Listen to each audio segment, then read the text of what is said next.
Thanks everyone for joining today. So I have the next 15 minutes to explain to you what's an alliance and what's the future of the alliances. And I'll try to answer that. So let's start by talking about what is the role of an alliance, or what a role of an alliance could be.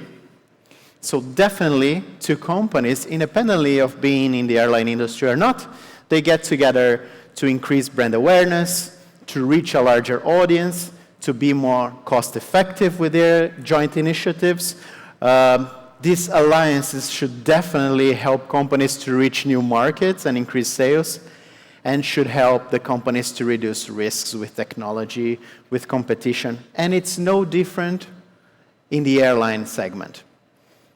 So what we can say from an airline alliance model is that airlines are together with some sort of an agreement to cooperate.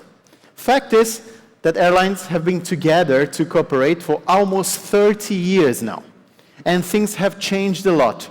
That's why we are always questioning the future of alliances, right? So how did it all start? It started with the interline agreements, it started with the code-share agreements, and it evolved with changes in business models, in a shift of shares, of market shares.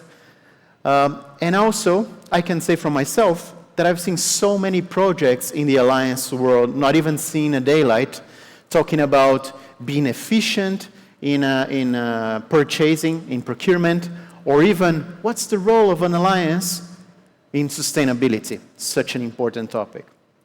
What I'm here to tell you is that we investigated that last year, and we redefined our role from just supporting interline and code-share agreements, or even some commercial agreements, moving towards the alliance helping airlines to minimize the risks with the experience gap.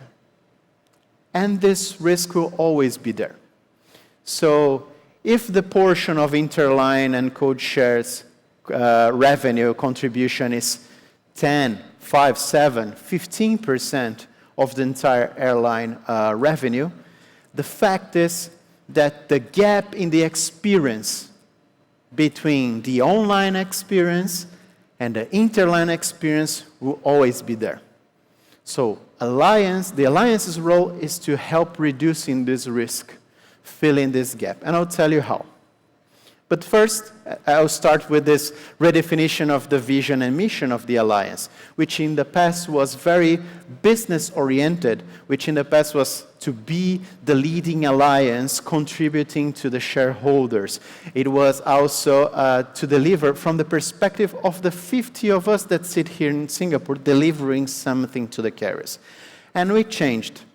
And I'm going to invite you first to go to our offices. This is our office in Singapore, and there is our mission of, we envision a world effortlessly connected. And how we plan to deliver that is with the mission of collectively we enrich customer journeys and reinforce their loyalty by creating tailored solutions that empower members to go above and beyond. So the prime focus that we have is exactly on the customer experience, in bridging the gap between interline and online journey.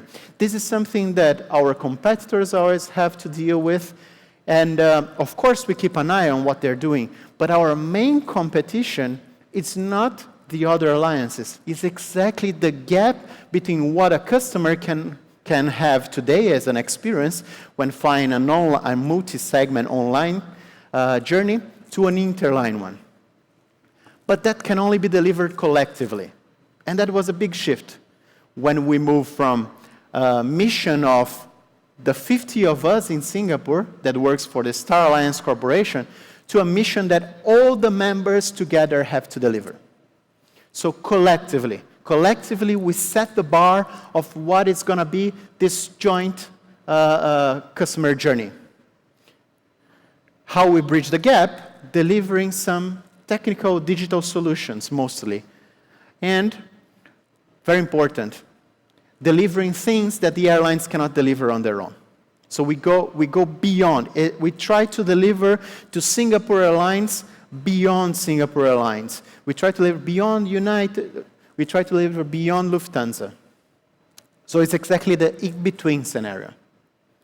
Okay, so let's talk about reducing the gap of the interline journey. And as I said, we are studying for a loyalty customer, red airline, traveling red with red, always having the access of lounge, boarding, prioritization, flight, etc., etc. But when this customer is flying a multi-segment with an interline experience, this customer might face some friction. So maybe not having access to the lounge, maybe not being able to select the seat, and that's exactly what we have been studying to bridge this gap. So, for example, two things that we have just added to our standards, to the bar level that we set, is seat selection and baggage tracking. So, for example, of course you can unlock growth with protecting your baggage with Cover Genius, but with Star Alliance, all the members have to report the status of the bag. Where is it? To the customer app. So you know if your bag was loaded, even if it's not the original airline that you purchased the ticket with. Same for seat selection. So we have to identify these sweet spots that an airline wouldn't be able to deliver on their own and deliver it together. Moving forward with that, so we increase the bar. So there's a problem as well that is one of the main reasons why we are here, we engage with Aviation Forum, is to explain to people what is the business of an alliance. And we have to start with you, the industry, because through these 30 years, as I mentioned before, we did almost everything that there was a business case behind the scenes. This made us be generalists, and then somehow being super superficial, conflicting with airlines, with a true focus of delivering things that airlines cannot deliver on their own, in the bridging the gap between the online and the interline. That's the sweet spot that we can be. But today the market doesn't understand that. Star Alliance is such a recognized brand, even more by frequent flyers, but there is a limited comprehension on what we are delivering. That's what we have to explain. Help customers to understand that we are not an airline, even though some aircraft are painted with our colors. We are not a loyalty program, even though we enable loyalty programs to have a bigger reach globally. We are not a corporate travel provider, even though you can search for fares on our website. And definitely, we don't have a position of authority with our members. We provide a service of bridging the gap between interline and online. So, we provide the global connectivity. We enable the mileage earn and burn. We enable recognition beyond Singapore, beyond Lufthansa. And we enable lounge access. How will we do that? So we had to first reorganize the vision and mission, align the true beliefs of the alliance. After that, we have to redefine the target audience and what are the deliverables.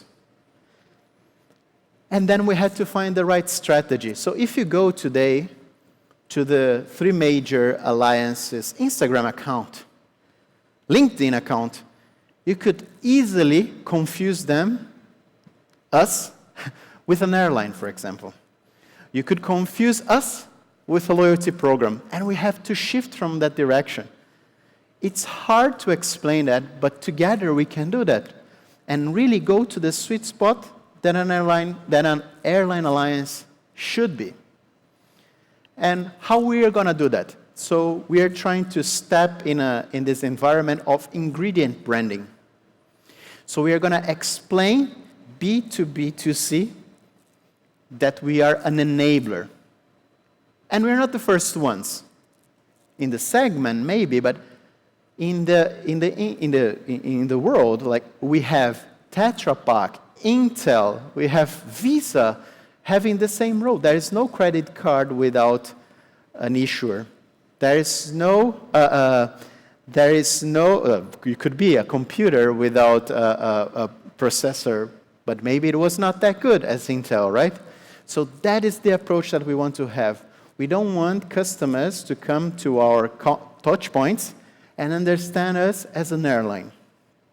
So that's how we're going to try to move.